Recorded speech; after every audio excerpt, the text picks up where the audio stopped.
다 함께 일어나셔서 한 마음 한 입으로 하나님께 찬양 올리겠습니다.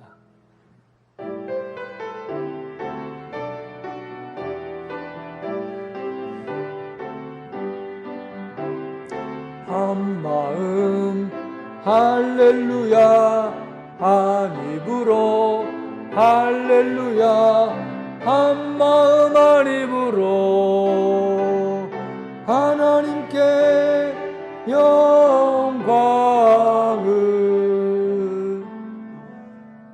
우리가 마음의 뿌림을 받아 악한 영심으로 벗어나고 몸은 맑은 물로 씻음을 받았으니 참 마음과 온전한 믿음으로 하나님께 나아가자. 하나님은 영이시니 예배하는 자가 영과 진리로 예배할지니라. 아멘.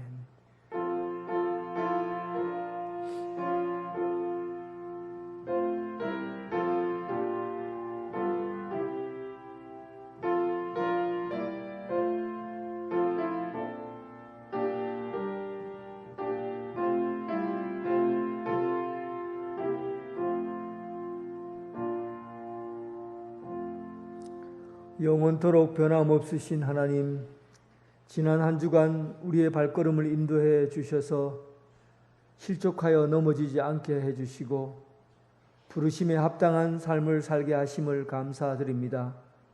오늘 거룩한 주일 형식적인 육의 껍질을 벗어버리고 온전한 마음으로 영으로 예배드립니다. 가식된 얼굴을 버리고 질신된 눈물과 기쁨의 예배를 드립니다. 선하신 하나님의 능력을 경험하는 시간이 되게 하옵시고 참된 예배자로서 감사와 영광을 올려드리오니 받아주시옵소서. 성령 하나님의 임재를 기대하오며 예수 그리스도의 이름으로 기도원하옵나이다. 아멘.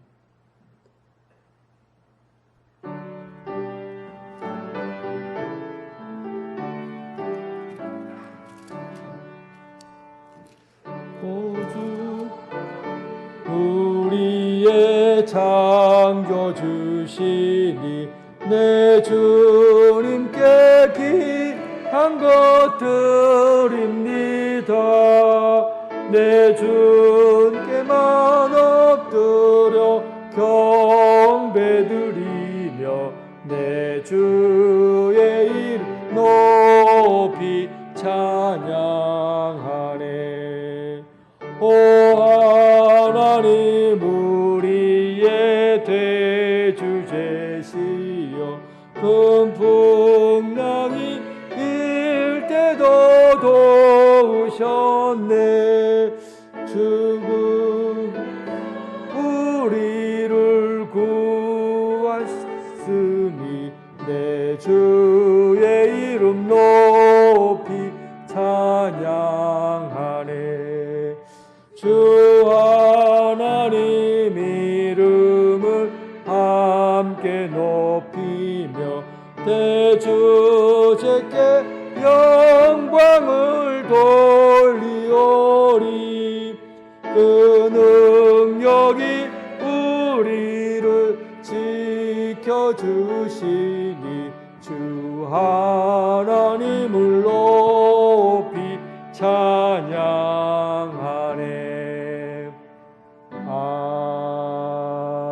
아멘.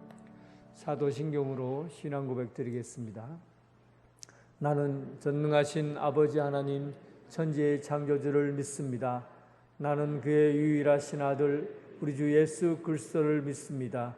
그는 성령으로 잉태되어 동정녀 마리아에게서 나시고 본디오 빌라도에게 고난을 받아 십자가에 못 박혀 죽으시고 장사된 지 사흘 만에 죽은 자 가운데서 다시 살아나셨으며 하늘에 오르시어 전능하신 아버지 하나님 우편에 앉아 계시다가 거기로부터 살아있는 자와 죽은 자를 심판하러 오십니다. 나는 성령을 믿으며 거룩한 공교회와 성도의 교제와 죄를 용서받는 것과 몸의 부활과 영생을 믿습니다. 아멘. 교동문 48번입니다.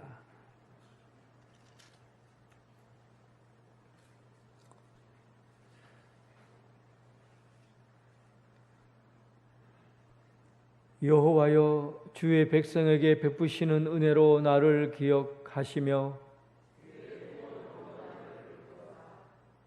내가 주의 택하신 자가 형통함을 보고 주의 나라의 기쁨을 나누어 가지게 하사 우리가 우리의 조상들처럼 범죄하여 우리의 조상들이 애굽에 있을 때 주의 기이한 일들을 깨닫지 못하며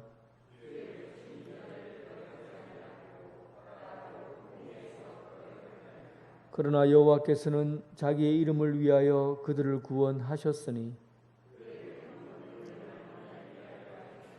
이에 홍해를 꾸짖으시니 곧 마르니 그들을 인도하여 바다 건너가기를 마치 광야를 지나감 같게 하사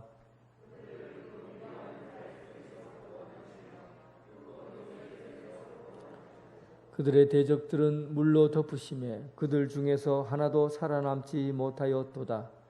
이에 그들이 주의 말씀을 믿고 그를 찬양하며 아멘.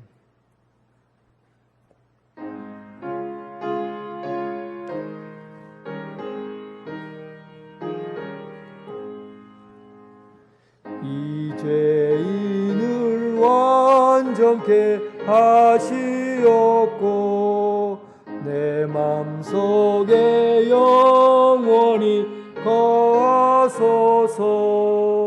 죄 가운데 빠졌던 몸과 마음을 흰 눈보다 더이게 하옵소서. 눈보다 더욱 희어지게 거시소서.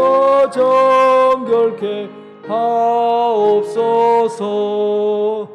저 보좌에 앉으신 주 예수여, 이 몸 주께 드리니 받으소서.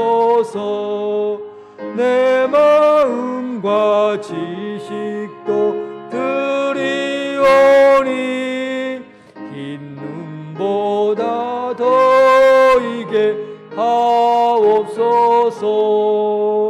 눈보다 더욱 희어지게 거시소서.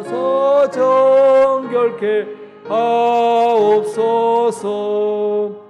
그 상하신 발 아래 엎드려서 날 깨끗게 하시니 원합니다.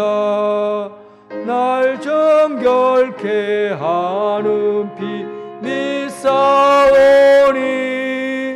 흰 눈보다 더이게 하옵소서. 눈보다 더욱 희어지게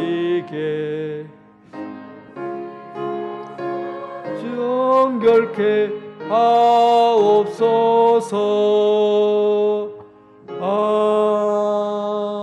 아멘.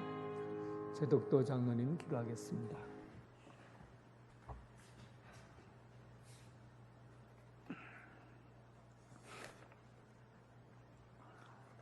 사랑과 은혜가 충만하시며 우리를 인도하여 주시는 하나님, 우리의 참 목자가 되셔서 푸른 초장 신만할 물가로 인도하시고 의의 길로 인도하시며 우리의 영혼을 소생시키시고자 거룩한 주일 사랑하는 성도님들을 불러주셔서 찬양과 기도로 예배드리게 하심을 감사합니다. 예배하는 이 시간 주님을 사모하며 마음과 뜻을 모아 온전한 제물이 되게 하시고 성령 충만한 은혜를 주셔서 우리의 삶이 날마다 숨쉬는 순간마다 하나님을 찾으며 경외하는 생활을 하도록 축복하여 주시옵소서. 지난 시간들 우리의 연약함으로 주님의 뜻대로 살지 못하고 죄와 허물 가운데 살았습니다.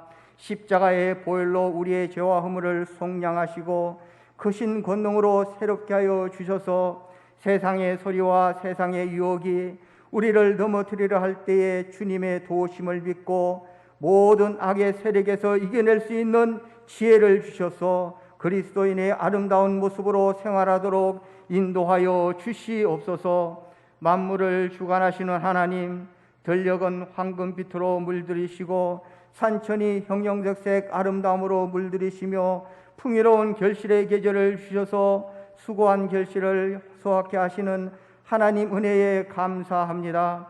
추수의 계절을 맞아 성령의 열매를 풍성히 맺는 알곡 성도로 우리의 믿음 생활이 더욱더 풍요로워지며 삶의 소망이 넘치는 가운데 기쁨을 충만케 하셔서 알곡 성도로 하나님께 영광 돌릴 수 있도록 인도하여 주시옵소서. 성도님들 가정을 사랑하시고 눈동자같이 지키시며 보호하사 환경에서 오는 여러 가지 어려움을 이겨낼 수 있도록 은혜 주심에 감사합니다. 하지만 때론 세상으로부터 밀려오는 마음의 근심과 곤란에 얽매여 기도하는 성도님들 환난에서 건져주시고 경제적으로도 궁핍함이 없이 생활하도록 항상 좋은 길을 열어주시옵소서. 언제나 믿음 안에서 서로 사랑하며 화목한 가정을 이루는 성도들이 되게 하여 주옵소서. 그리고 질병으로 고생하시는 성도님들 좌절하거나 낙심하지 않고 소망 가운데 간절히 기도하는 성도님에게 치료의 영으로 오셔서 위로하여 치료하여 주시고 무거운 짐을 벗고 가볍고 건강한 모습으로 생활하도록 은혜를 베풀어 주시옵소서. 우리 언양제일교회를 사랑하시는 하나님, 코로나로 인하여 어려운 시기이지만은 우리 교회가 소외된 이웃에게 소망을 드는 교회로, 어두운 사회에 주님의 밝은 빛을 비추어 희망을 주는 교회로, 복음을 전하며 구제에 힘쓰는 행함이 있는 살아있는 교회가 되어 죽어가는 영혼들을 향하여 구령의 열정이 넘치는 은혜로운 교회로 인도하여 주시옵소서. 이 어렵고 힘든 때 주님의 향기를 잃지 않고 더욱더 그리스도의 향기를 풍기며 마음이 하나다는 교회로 이끌어 주시옵소서. 단위에 세우신 담임 목사님 영육간에 강건하게 하시고 항상 말씀과 지혜를 충만케 하셔서 모든 성도님들 이끌고 양육하는 데 부정함이 없는 목사님으로 세워주시고 성령의 두리마기를 입혀주시옵소서. 단위에서 말씀을 전하실 때에 준비된 말씀이 성도님들의 심령 깊은 곳까지 전달될 수 있도록 말씀 가운데 역사하여 주시옵소서. 선포되는 말씀을 들을 때에 그 말씀이 우리에게 능력이 되게 하시고 위로가 되게 하시고 새벽 이슬이 온 지면을 적시듯 우리의 마음을 적시는 은혜로운 시간 되게 하여 주시옵소서. 이 시간 찬양으로 영광 올려드릴 때의 찬양 가운데 함께 하시고 영감 있는 찬양, 은혜로운 찬양으로 하나님의 큰 기쁨이 되는 찬양이 되게 하여 주시옵소서. 예배를 위하여 이른 아침부터 봉사하는 모든 섬기는 손길을 기억하시고 기쁘게 받아 주시옵소서. 우리를 자녀 삼으시고 사랑해 주시는 예수님 이름으로 기도드렸사옵나이다. 아멘.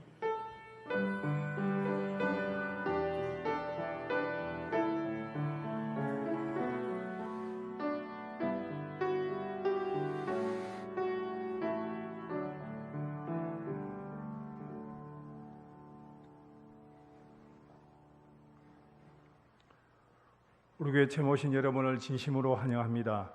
세가적으로 등록하여 주시고 담임 목사님과 신앙 상담을 하여 주시기 바랍니다. 우리 교회는 추수감삼제를 10월 17일 셋째 주일로 지킵니다. 농부가 봄에 씨를 뿌리고 가을에 추수하는 것을 감사하듯이 1년 동안 주신 열매를 감사하며 하나님께 영광 돌리시기 바랍니다. 주일날 예배는 1, 2부로 드립니다. 1부는 오전 9시, 2부는 오전 11시, 차량은 정상적으로 운행합니다. 온라인으로 예배 드리시는 분들은 11시 30분 유튜브로 통해서 드리시기 바랍니다.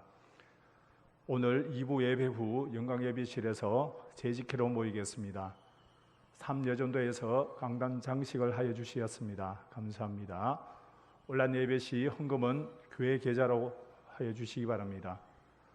성경 천독 릴레이가 1008독째 진행 중에 있습니다. 광고 이상입니다. 찬송 드리면서 봉헌하겠습니다.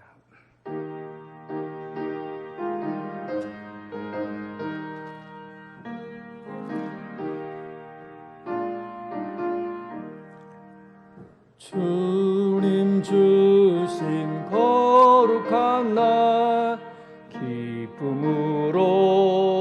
주 앞에 와 기도하고 찬양하며 주께 경배 드립니다. 내게 주신 귀한 물질 하나님께 드리오니 기뻐 받을 제물로서 연락되게 하옵소서. 아멘. 평강의 하나님, 항상 돌보시되 두려움 없는 평안을 주시고 넉넉한 안식을 허락해 주심을 감사합니다. 창조의 힘으로 우미 돋는 새싹들처럼 비겐 후 구름 없는 하늘처럼 날마다 새롭게 하여 주시옵소서. 이 시간 거룩하신 하나님 앞에 작은 것 안에서 큰 나라, 그의 나라를 기대하게 하시고 꿈꾸는 듯한 하루를 열어가게 하옵소서. 오늘 이 시간 마음을 모아서 예물을 드립니다. 깊은 곳에 모여든 바다처럼 욕심의 먼지를 털어버리고 온전한 마음으로 하나님 앞에 드립니다. 모든 인간의 욕망과 마음의 소원을 거두어 가시옵고 오직 하나님의 뜻이 이 땅 가운데 이루어지게 하옵소서. 하늘나라의 영광을 바라보며 10의 1조를 드립니다. 하나님의 집을 넉넉하게 하옵시고 하나님 나라를 이루기까지 질서 있는 삶을 살게 하여 주옵소서. 매주일마다 주정헌금을 드립니다. 바람에 불러나는 죽정이가 아니라 알이 찬 무게 있는 영광을 올려드립니다. 예루살렘에서 땅끝까지 이르도록 증인된 삶을 살고자 선교 예물을 드립니다. 나바고 언양제일교회, 간단기 언양제일교회, 그리고 중국과 일본과 아프리카에 이르기까지 하나님 나라 그 끝에 이르기까지 복음이 전파되게 하여 주옵소서. 교자시 연금을 통해서 아버지께서 꿈꾸는 교회를 바라보게 하시고 은혜에 응답하는 감사의 열매로 살아가게 하여 주옵소서. 항상 기뻐하고 항상 감사하고 사랑과 믿음과 소망으로 자라고 이겨지게 하여 주옵소서. 예수 그리스도의 이름으로 기도드립니다. 아멘.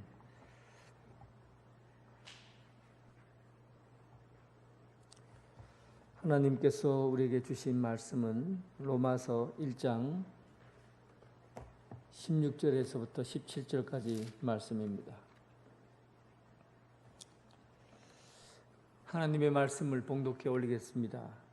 내가 복음을 부끄러워하지 아니하노니 이 복음은 모든 믿는 자에게 구원을 주시는 하나님의 능력이 됨이라.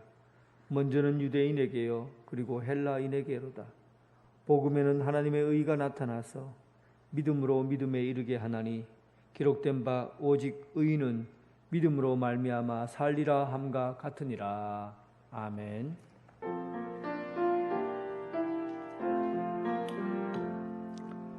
아버지 한 말씀 내가 살겠네 내가 살겠네. 아멘 아멘 아멘 아멘 아멘.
아멘.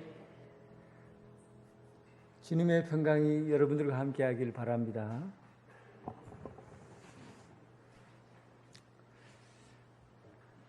여러분이 물 깨끗하죠? 물이 참 깨끗한 물입니다. 마실 수도 있는 그런 깨끗한 물이에요. 그런데 제가 여기다가 잉크를 한 방울 떨어뜨려 볼게요. 잉크를 한 방울 떨어뜨렸습니다. 한 방울만 떨어뜨렸어요. 보입니까?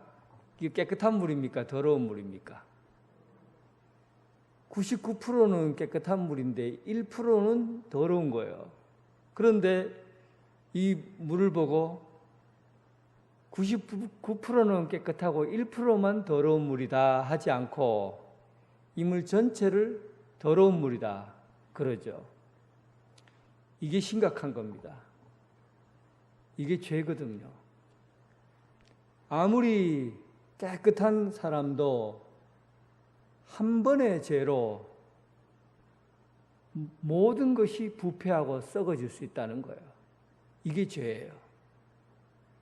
그래서 죄는 보통 심각한 게 아닙니다.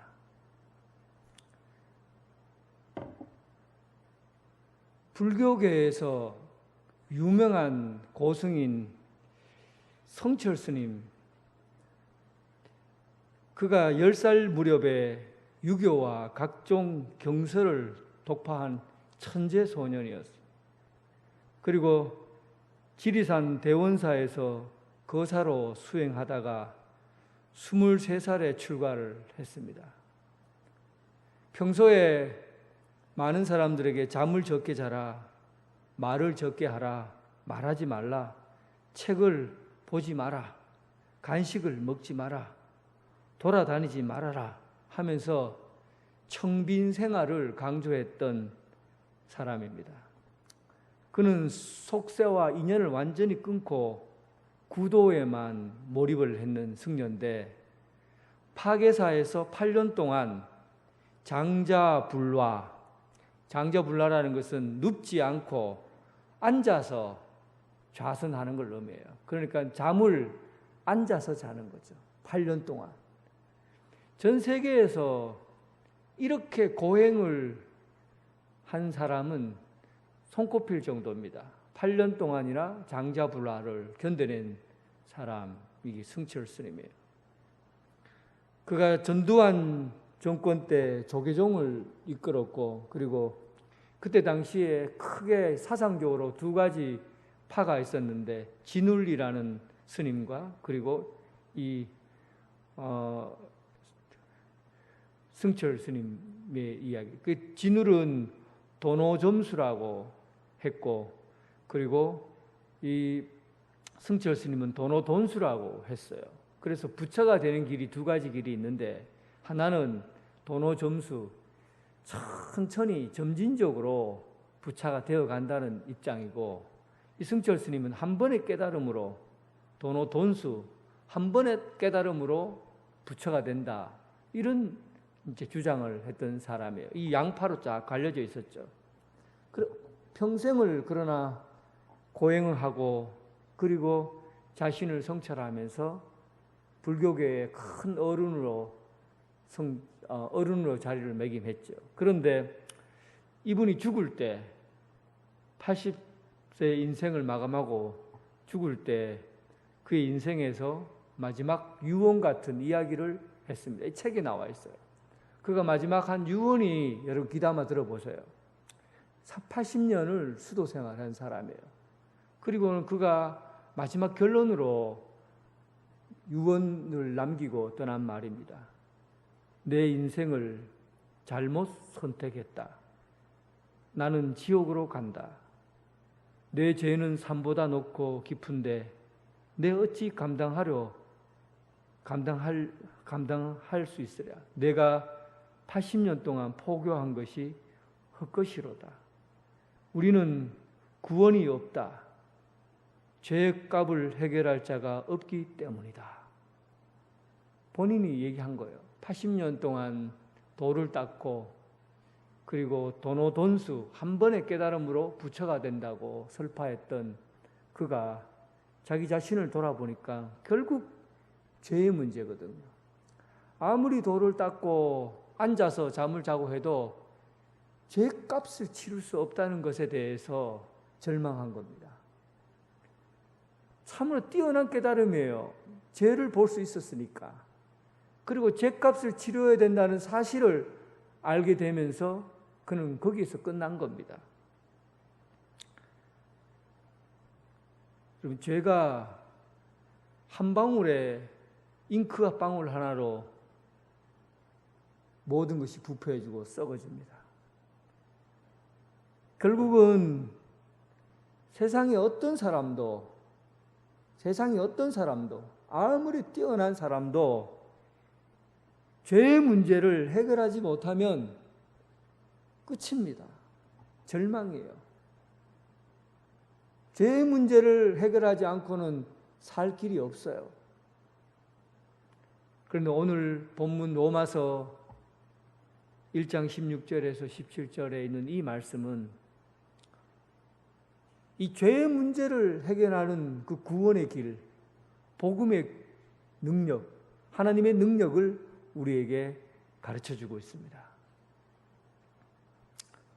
이 복음은 모든 믿는 자에게 주시는 하나님의 능력이 됨이라. 이 복음은 모든 믿는 자에게 주시는 하나님의 능력이 됨이라. 사실 이 하나님의 능력이라는 것을 강조하는 걸 봐서 인간의 능력과 비교한다고 말할 수 있어요. 인간의 능력은 어떻습니까? 인간의 능력도 대단합니다. 하늘을 날고 우주 비행을 이루어내고 자동차도 이제는 무인 자동차로 다는 그런 시대가 되었고 모든 세계를 정복할 수 있는 그런 힘과 능력을 갖고 과학기술을 갖고 있는 인간의 능력, 참으로 인간의 능력이 무한하고 대단한 것처럼 여겨집니다.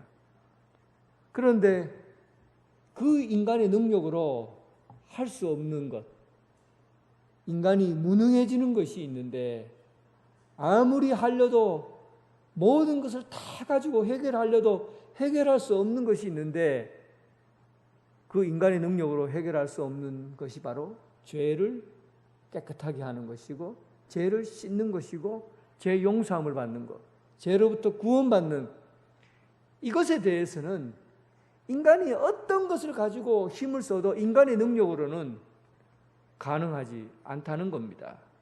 그래서 복음은 인간의 능력이 아니라 인간의 힘이 아니라 하나님의 능력으로 의해서 이루어지는 것이 복음의 능력, 하나님의 능력이라는 겁니다. 여기서 사용된 능력이라는 말은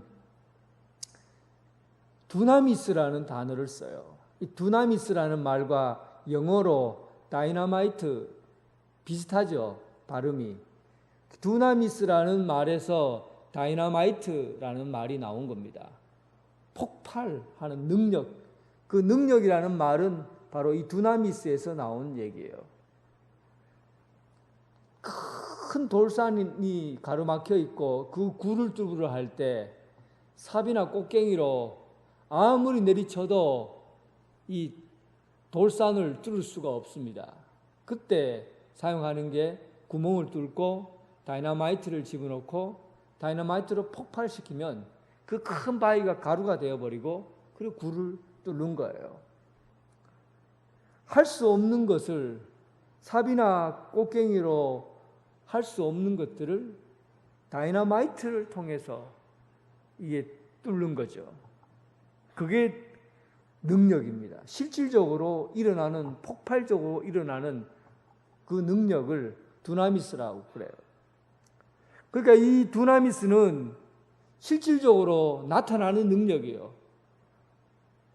실질적으로 죄가 없어지는 거예요.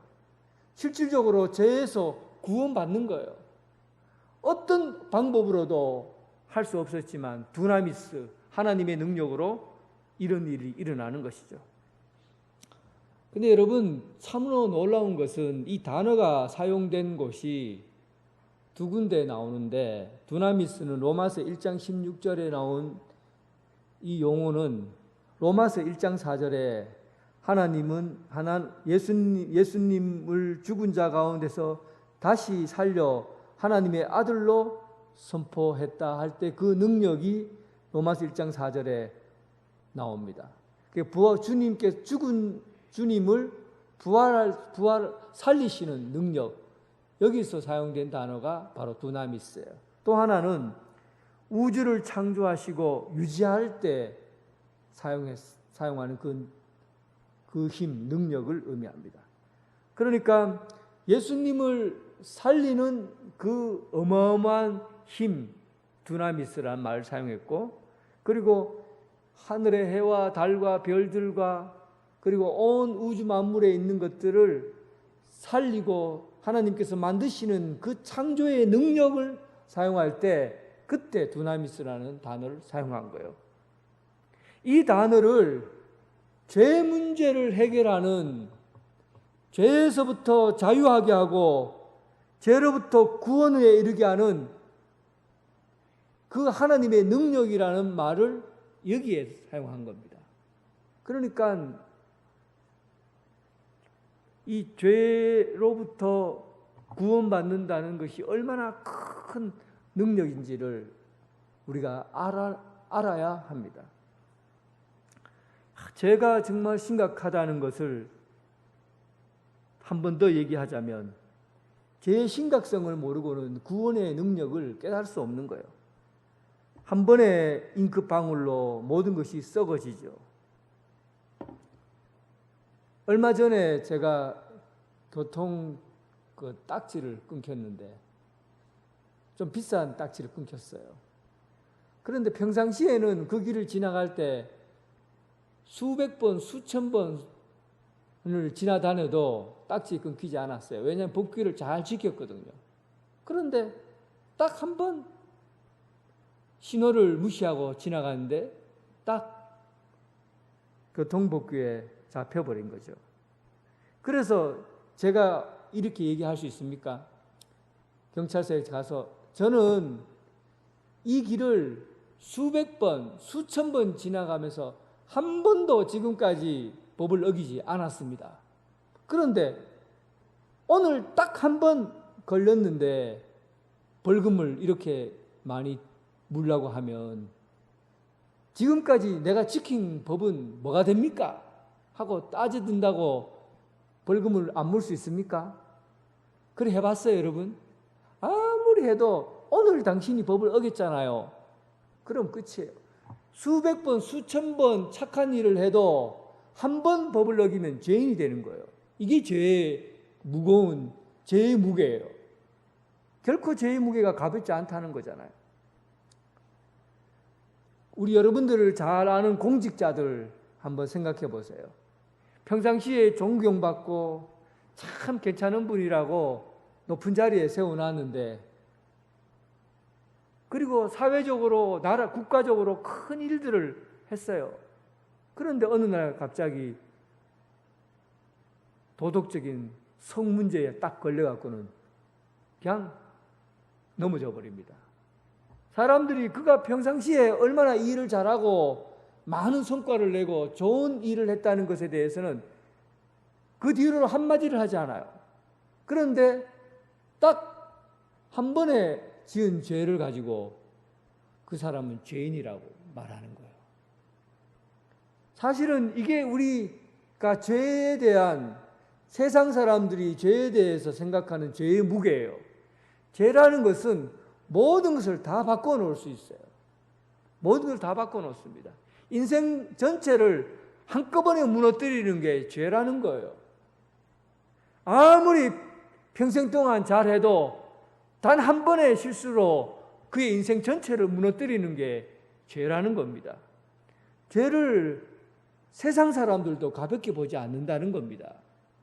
그런데 하나님께서 죄를 가볍게 여기겠습니까?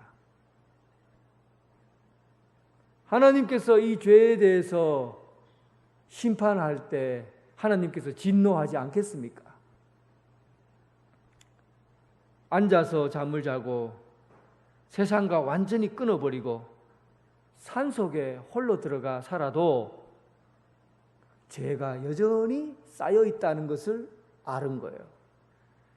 그리고는 이것을 해결할 수 있는 인간은 없다는 것까지도 그는 알게 된 겁니다.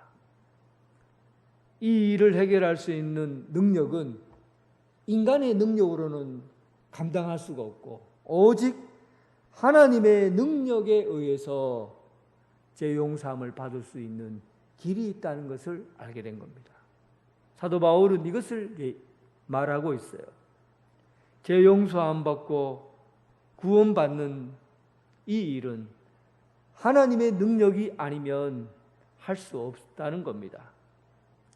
그러면 어떻게 하면 이 하나님의 능력을 경험할 수 있고 어떻게 하면 이 하나님의 능력을 통해서 죄 용서함을 받을 수 있습니까? 이게 대단히 중요하죠. 어떻게 하면 하나님의 능력이 내게 임하게 되고 내가 그 하나님의 능력에 의로 인해서 제사함 받고 용서함을 받는 사람이 될 수 있느냐는 거죠. 복음에는 하나님의 의가 나타나서 믿음으로 믿음에 이르게 하나니 기록된 바 오직 의인은 믿음으로 말미암아 살리라.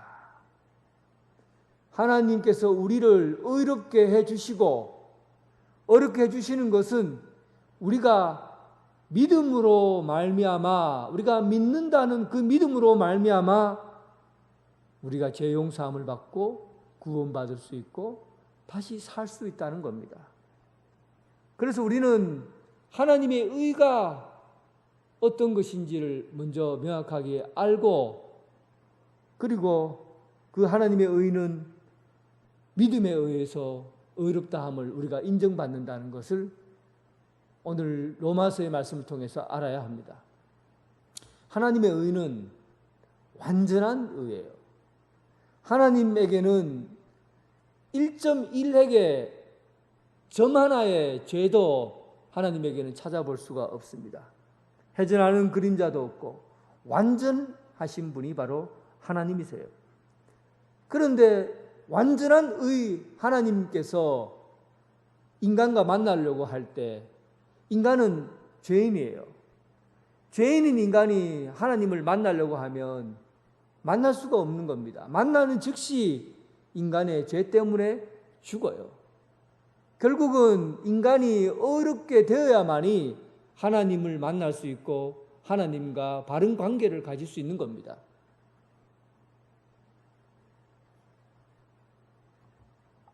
그런데 인간의 능력으로는 어렵게 되는 길이 없어요.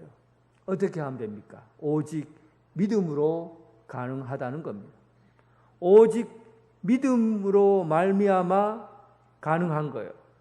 믿음으로 믿음에 이르게 하나니 기록된 바 오직 의인은 믿음으로 말미암아 살리라. 여기서 믿음에 의해서 믿음으로써 어렵다 함을 얻는다라는 것을 한문으로 보면 이것을 이신칭이라고 합니다. 이것이 굉장히 중요한 기독교 신학이에요. 로마서의 핵심 주제예요. 이 단어는 무조건 여러분들 외워놔야 되고 이해를 해야 됩니다. 로마서의 핵심 주제, 오직 의인은 믿음으로 말미암아 사는데 믿음에 의해서 어렵다고 인정을 받는다라는 단어가 이신칭이 써이자에 믿을 신자 그리고 일컬을 칭 의로울 의자 이렇게 해서 믿음으로써 의롭다 칭함을 받는다라는 말이에요. 사실 이거는 법적인 용어니까 이 법적인 용어로서 좀 이해한다는 것이 대단히 중요합니다. 법원에서 사용하는 언어예요. 그러니까 여러분 상상을 한번 해봅시다. 여러분들이 죄를 지어서 지금 심판대에 와 있습니다. 앞에서 죄인 누구 당신은 죄를 지은 죄인인 것을 인정합니까? 라고 물어요. 그러니까 죄를 안 지은 사람이 없잖아요. 그러니까 저는 죄인입니다. 이런 죄를 지었습니다. 라고 고백을 하죠. 그러면 다시 물어요. 당신이 죄를 지었으면 그 죄로 인해서 심판을 받게 되고 영원한 형벌을 받아야 합니다. 이것을 압니까? 예, 제가 죄를 지었기 때문에 심판을 받아야 하고 영원한 형벌을 받아야 합니다. 그런데 이 사람이 또 물어요. 그러면 마지막으로 묻겠습니다. 당신이 죄인이지만 당신을 위해서 죄값을 치르고 대신 죽은 예수 그리스도가 있습니다.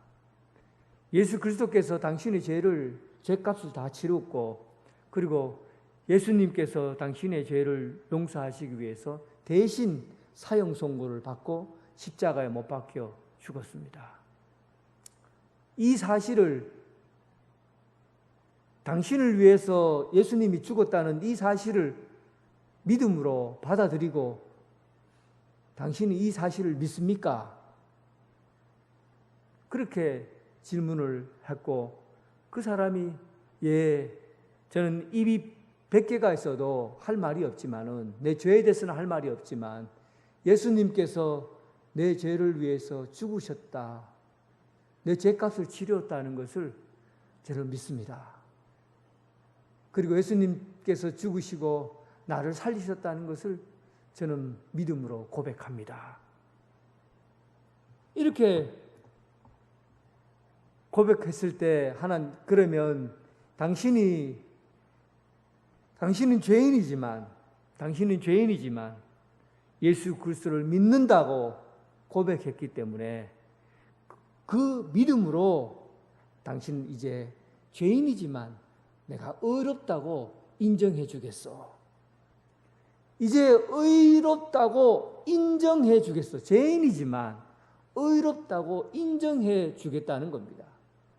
사람의 능력으로 의롭게 되는 것이 아니라 예수님께서 우리를 위해서 죽으셨다는 것을 믿음으로 고백하고 그것을 받아들이는 그 믿음에 의해서만 내가 당신을 의롭다고 인정해 주겠다. 그래서 죄인이지만 의로움으로 의인이 된 것입니다. 그래서 하나님께서 그를 하나님의 자녀로 삼고 이제 하나님의 백성으로 그의 자리를 하나님의 자녀로 세움을 받게 된 것이죠.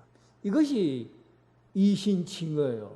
법적인 용어예요. 그러니까 심판받을 때 반드시 결정을 해야 되는 그런, 하나님 앞에 우리가 섰을 때 내가 예수 그리스도를 믿습니다라는 그 믿음의 고백이 있느냐를 통해서 내가 의롭다고 인정을 받게 되고 의인의 자리에 서게 되는 겁니다.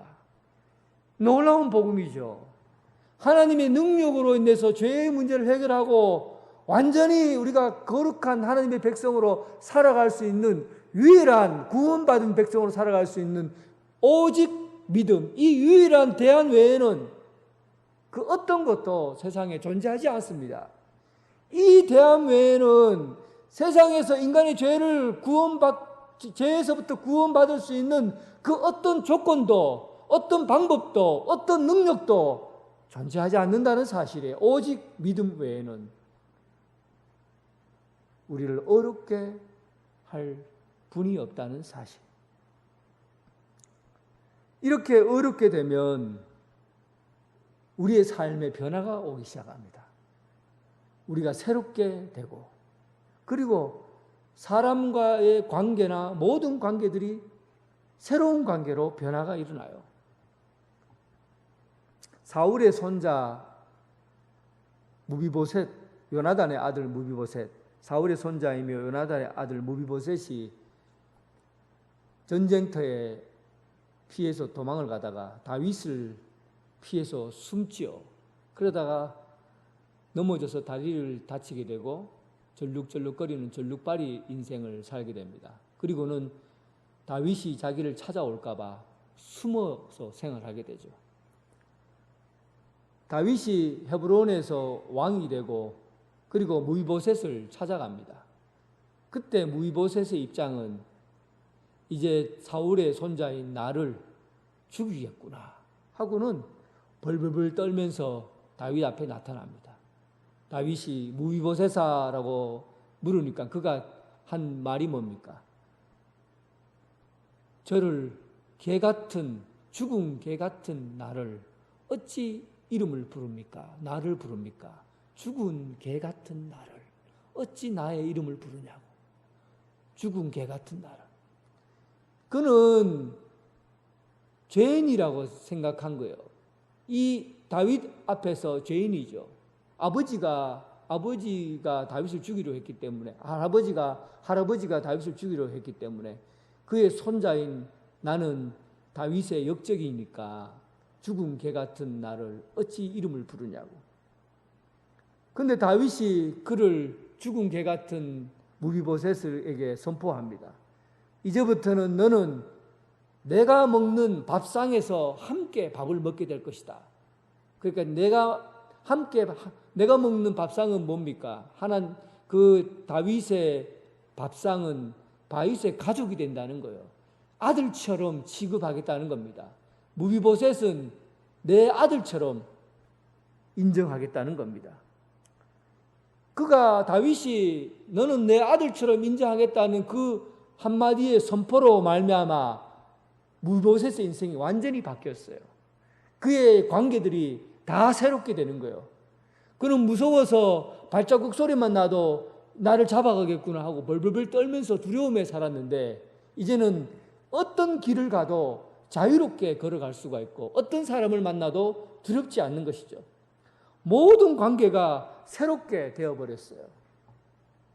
복음의 능력은 바로 이런 능력입니다. 자신의 삶을 완전히 자유하게 하고 우리가 살아가고 있는 모든 세상에서 당당하게 자신 있게 살아갈 수 있는 세상을 열어주는 것이 바로 하나님의 능력, 구원의 능력입니다. 십자가의 능력입니다. 하나님과의 관계가 새롭게 바뀌고 우리의 삶의 방식도 다 새롭게 바뀌게 된 겁니다. 이 부분에서 죄에 대해서 한 번 더 좀 깊이 있게 말씀을 잠깐 드려보겠습니다. 원래 우리가 죄인이라고 할 때 우리는 도덕적인 부분, 착하게 산다, 착하게 살지 않는다, 남의 것을 훔친다, 거짓말한다, 이런 도덕적인 부분에 죄에 대해서 생각을 많이 하는데 실제로 성경에서 죄는 함마르티아라고 해서 하나님 관역에서 벗어난 것을 죄라고 그래요. 관역에서 벗어난 것. 관역에서 벗어났다고 하는 것은 우리가 살아가고 있는 삶의 의미나 목적들이 하나님을 향하지 않고 세상의 목적과 세상의 방향으로 사는 것들을 죄라고 얘기해요. 그러니까 여러분, 예수 그리스도를 통해서 우리가 새로운 사람이 되고 새로운 관계에 이르게 되고 의로운 사람이 되었잖아요. 그러면 이제부터는 함마르티아, 죄인의 길로 방향을 잡고 사는 것이 아니라 이제는 의인의 길, 하나님의 자녀로서 살아가는 그 방향으로 우리의 삶의 목적과 방향이 결정되어야 되는 겁니다. 그래서 삶이 새롭게 되었으면 삶의 방식도 바뀌어야 되는 거죠. 그러니까 이제는 모든 목적이나 방향을 하나님의 뜻에 맞추어야 되는 거예요. 그렇지 않고 세상의 뜻에 맞추면 그것은 의인의 길로 가는 것이 아니라 죄인의 길로 다시 돌아가는 삶을 살게 되는 겁니다. 오늘 이 자리에 조금 젊다고 생각하는 분들을 잘 들으시기 바랍니다. 난 좀 젊었어. 나는 내 미래에 직장도 구해야 되고 또 학교도 가야 되고 또 좋은 사람도 만나야 되고 이런 미래를 계획하고 살아가는 그런 내가 좀 젊었다고 생각하는 사람들. 이 젊었다고 생각하는 이 젊은 가운데 하나님의 의로운 사람으로 백성으로서 내가 어떻게 결정하고 살아야 될 건가 하는 것을 여러분들이 결정해야 됩니다. 과거에는 예수님을 믿기 전에는 내가 목적을 정해요. 내가 직장을 정해요. 그리고 내가 결혼할 대상자를 찾아요. 그리고 내 인생의 목적과 내 인생의 방향을 내가 원하는 방향과 목적에 따라서 설정을 하는 거죠. 그렇게 사는 것이 세상 사람들이 사는 방식이며 또 죄인의 방법으로 사는 거예요. 그런데 이제 무비보셋에서 이제 너는 다윗의 자녀가 됐고 또 죄인의 길에서 하나님의 의로운 백성 자녀가 되었을 때 삶의 방식은 이제 목적과 방향과 의미가 달라지는 거죠. 내가 어떤 직장을 가도 이 길에 하나님의 뜻이 무엇인가? 내가 어떤 사람을 만나도 이 사람을 통해서 하나님의 뜻이 어떻게 이루어지시는가? 언제나 하나님의 뜻을 구하고 하나님의 뜻을 찾아서 사는 것. 이게 우리가 새로운 방식으로 사는 방법입니다. 이 방법으로 살아야 돼요. 이제는 옛날 방식을 다 버려야 됩니다. 예수 믿고 의롭게 되고 하나님의 복음의 능력으로 새롭게 된 사람들이 지금 살아가고 있는 삶의 자리를 세상적인 방식으로 살아서는 안 돼요. 다윗이 어렸을 때 목동으로 산에서 들에서 그렇게 살아갈 때 그는 거추장스러운 세상의 옷을 입고 살지 않았어요. 언제나 하나님의 말씀과 뜻에 따라서 살았어요. 골리앗과의 전투에서 사울이 그에게 자기 옷을 입혀주잖아요. 그 멋진 가죽 철로 된 옷을 입히고 그리고 무거운 칼을 그에게 주어줘요. 그런데 다윗은 그 옷을 벗어버리고 투구를 벗어버리고 칼을 던져버립니다. 왜냐하면 그의 인생은 하나님의 뜻에 의해서 사는 인생이지, 하나님의 뜻이 그의 목적과 방향이지, 하나님이 내 삶의 의미고 또 가치이지, 세상적인 성공, 세상의 목적이 그의 삶의 목적이고 방향이 아니기 때문에 거추장스러운 세상의 옷을 벗어버리는 거예요. 그리고는 돌멩이 하나, 하나님의 말씀에 의지해서 돌멩이 하나 쥐고 전투를 합니다. 어떤 일을 하느냐, 어떤 사역을 하느냐가 중요한 것이 아니라 내 인생에 하나님의 명예가 있느냐, 하나님의 이름이 있느냐, 이것이 우리의 삶의 목적이고 방향이 되어야 되는 겁니다. 어느 직장을 가야 좋은 직장인가 너무 생각하지 마세요. 어떤 일을 해야 돈을 많이 버는가, 이거는 여러분 우리 죄인, 의롭다고 인정받은 사람들이 생각할 게 아니에요. 돈 많이 벌고 좋은 직장 다니고 이게 좋은 일이죠. 그러나 복음적인 삶은 아니에요. 어떤 직장과 어떤 삶의 자리에 있든지 그 자리에서 하나님의 뜻을 이루면 그 사람이 잘 사는 사람이에요. 복음으로 사는 사람이에요. 하나님의 뜻 가운데 사는 사람이에요. 의인의 길이에요. 그래서 내가 어떤 직장을 가느냐에 따라서 기가 죽고 또 어떤 사람을 만나느냐에 따라서 내 삶에 뭐 잘되고 그런 게 아니라는 사실이에요. 어떤 길을 선택하고 어떤 곳에 있든지 하나님의 뜻을 이룰 수 있는가, 그것이 목적이 되어야 됩니다.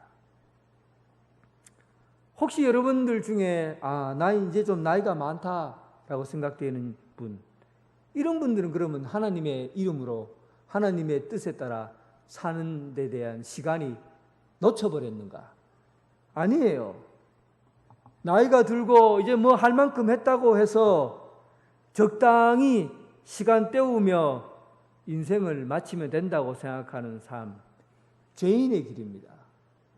하나님께서 우리를 의롭다고 인정하고 복음으로 우리 죄를 사하게 해주시고 하나님의 자녀로서 새로운 관계로 살게 해주었는데 나이가 들었다고 이제는 아무것도 안 해도 된다, 무기력하게 가만히 있으면 된다라고 생각하는 것, 이것은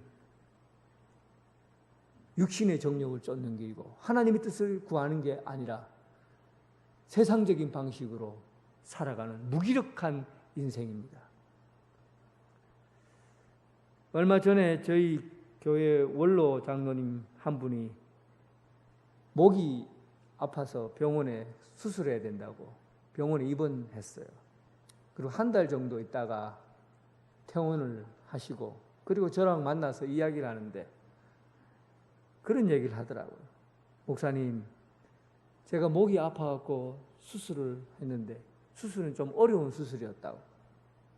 그런데 하나님이 이 병원에 저를 보냈더라고요. 내가 그 병원에 가서 보니까 옆에 병실에 앉아 있는 사람들이 다 영적인 목마름을 갖고 있고 궁금해 하더라는 거예요. 그래서 하나님의 말씀을 전하고 복음을 전하고, 그리고 그들을 위해서 기도했다는 거예요. 그들이 기도해달라고 그러더래요. 안 믿는 사람들. 그래서 하나님이 나를, 이 아픈 나를, 목에 수술을 해야 되는 이 아픈 나를 이 병원에 선교사로 보냈구나, 그런 생각이 들더라는 겁니다. 여러분, 나이가 들어서 이 힘이 없다고 이제 침대에 누워서 아무것도 못하는 사람도 아무것도 못하는 게 아니에요. 아멘, 아멘. 주님, 주님. 그리고 기도할 수 있잖아요.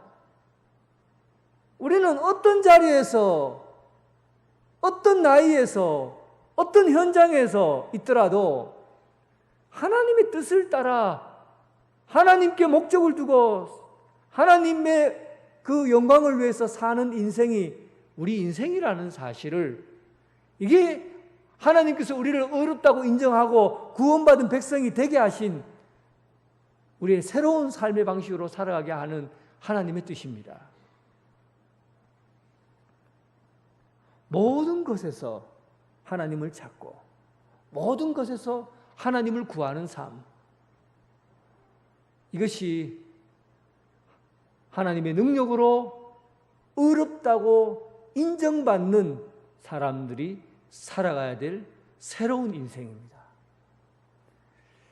여러분, 사랑하는 성도 여러분, 죄인된 우리를 살리신 하나님의 능력, 믿음으로 의롭다함을 받고 새 사람이 되었고, 새 사람이 된 우리가 새로운 가치를 가지고 하나님의 뜻 안에서 하나님을 찾고 하나님을 구하고 하나님께 영광 돌리는 그런 성도가 되길 주님의 이름으로 축원합니다.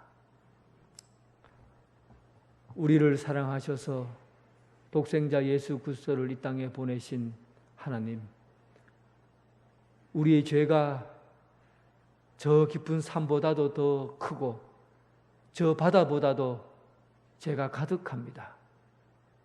우리는 죄를 지어서 부패해서 썩어서 냄새나고 이제는 완전히 죽은 몸이었지만 하나님의 능력, 복음의 능력, 십자가의 능력으로 죄 가운데 머물던 우리를 살려주시고 용서해 주시고 깨끗하게 씻어주셔서 의롭다고 인정받는 의인이 되게 하심을 감사합니다.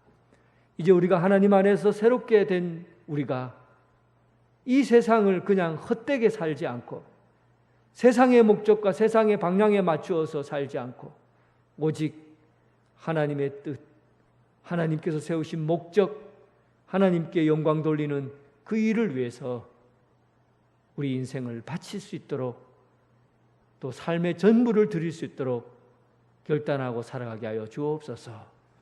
예수님 이름으로 기도드립니다. 아멘. 다 함께 일어나셔서 하나님께 찬양 드리겠습니다.